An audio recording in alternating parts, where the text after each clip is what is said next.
O Brasil vive atualmente um dos momentos mais críticos de sua história política. O retorno de Luiz Inácio Lula da Silva ao poder não representa apenas a continuidade de sua trajetória política como líder da esquerda brasileira, mas expõe uma complexa simbiose que une os interesses globais, o Fórum de São Paulo e as elites econômicas internacionais. Para entender a gravidade do que estamos enfrentando hoje, é essencial relembrar como essa trama começou a ser tecida e como em 2024 ela se consolida como uma ameaça real ao Brasil. Lula sempre foi um símbolo da esquerda latino-americana, nascido das lutas sindicais e das causas populares. Contudo, ao longo de sua carreira, o que começou como uma liderança revolucionária do trabalhador se transformou em algo muito mais complexo e perigoso. A criação do Fórum de São Paulo em 1990, em parceria com Fidel Castro, foi um marco crucial desse projeto. O objetivo era claro: fortalecer as forças de esquerda na América Latina após o colapso da União Soviética e avançar com um projeto comunista em todo o continente. No entanto, quando Lula assumiu a presidência pela primeira vez em 2002, ele mostrou que suas intenções não eram tão transparentes quanto sua retórica de esquerda sugeria. Em um movimento icônico, Lula lançou a Carta ao Povo Brasileiro, que na prática era uma carta de compromisso com o mercado financeiro e as elites econômicas globais. Nela, ele prometia seguir o tripé econômico estabelecido por seus antecessores liberais, como Fernando Henrique Cardoso, que por sua vez já estava ligado diretamente a organismos globalistas e instituições como a Open Society. A partir desse momento, ficou evidente que Lula estava, na realidade, se submetendo aos interesses do sistema financeiro internacional, mantendo uma fachada de esquerda apenas para garantir sua base eleitoral. Durante seus 2 primeiros mandatos, Lula navegou entre essa dualidade, mantendo sua base popular com programas sociais, enquanto, por trás dos bastidores, seguia as diretrizes econômicas globais. Porém, sua verdadeira natureza como aliado dos globalistas se tornou ainda mais clara em sua volta ao poder em 2022, após uma eleição marcada por controvérsias e acusações de interferência direta do judiciário, especialmente do Supremo Tribunal Federal, sob a influência de Alexandre de Moraes.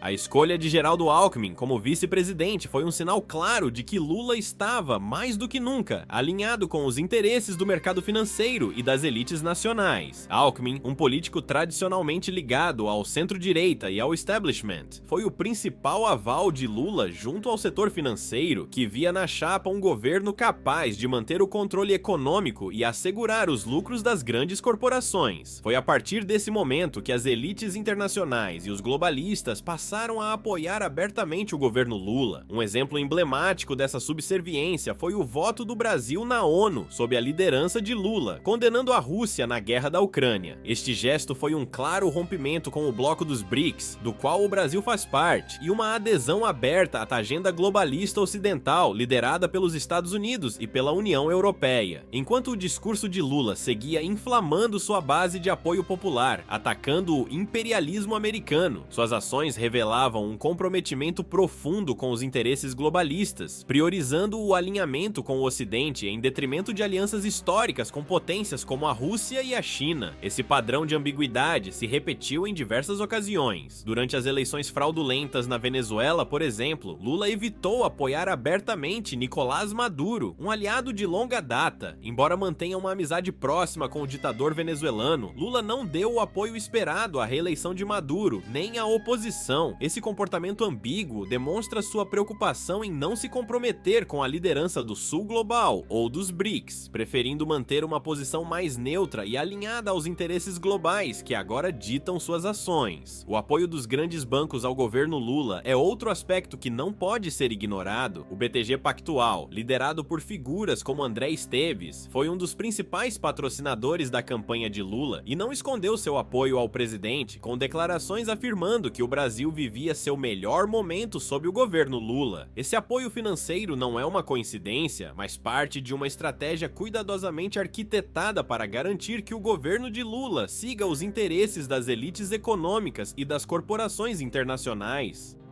Lula pode ter sido, em algum momento de sua carreira, um defensor fervoroso da esquerda revolucionária, pode até ser que ainda compartilhe dessas ideias em algum nível pessoal, contudo, o Lula de hoje é sem dúvida uma ferramenta nas mãos dos globalistas. Ele veste a roupagem de esquerda para manter o apoio das massas populares, mas, na prática, governa de acordo com os interesses das elites financeiras e das instituições globalistas que controlam o destino de nações inteiras. O mais perigoso dessa simbiose é que Lula consegue, ao mesmo tempo, trazer o pior de dois mundos para o Brasil. Ele mantém um discurso populista e de luta de classes, o que agrada a sua base de esquerda, enquanto aplica políticas que servem aos interesses dos globalistas ocidentais, destruindo a soberania nacional e comprometendo o futuro econômico do país. O resultado é uma nação dividida, sem identidade própria e subordinada a dois projetos nefastos: o comunismo de fachada e o globalismo predatório. E não podemos esquecer que todo esse cenário catastrófico só foi possível graças à manipulação e interferência do STF, especialmente de Alexandre de Moraes, que garantiu a vitória de Lula em uma eleição fraudada e manipulada. Sem o apoio de Moraes e do Supremo, Lula jamais teria retornado ao poder e o Brasil não estaria à mercê de um governo que serve aos interesses globais em detrimento do seu próprio povo. Estamos, portanto, diante de uma das piores crises da história recente do Brasil. Lula representa a simbiose perfeita entre o comunismo de fachada do Foro de São Paulo e o globalismo predatório do Ocidente, e a consequência dessa combinação é desastrosa. O Brasil perde sua soberania, suas instituições são corrompidas e seu povo é abandonado à própria sorte. Que Deus abençoe o Brasil e que jamais desistamos de lutar por nossa pátria. Amém.